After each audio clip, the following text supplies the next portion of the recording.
To utilize the Chime Credit Builder card, begin by setting up a Chime account, which is necessary for using the card.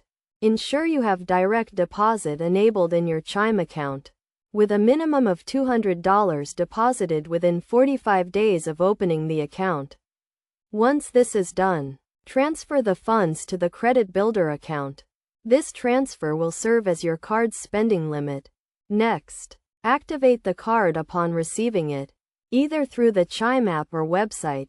With your card and account set up, you can start using the card to make purchases anywhere Visa is accepted. Similar to a regular credit card, the amount in your Credit Builder account determines your spending limit. You can also enable the Safe Credit Builder feature, which automatically pays off your balance using the funds in your Credit Builder account, ensuring timely payments and helping you avoid overspending.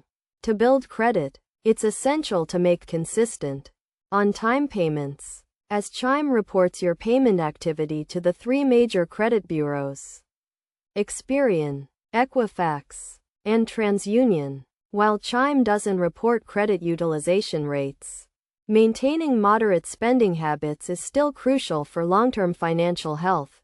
You can monitor your credit progress using a free credit monitoring service to track your credit score's improvement over time. By following these steps, you can effectively use the Chime Credit Builder card to build your credit and manage your finances wisely.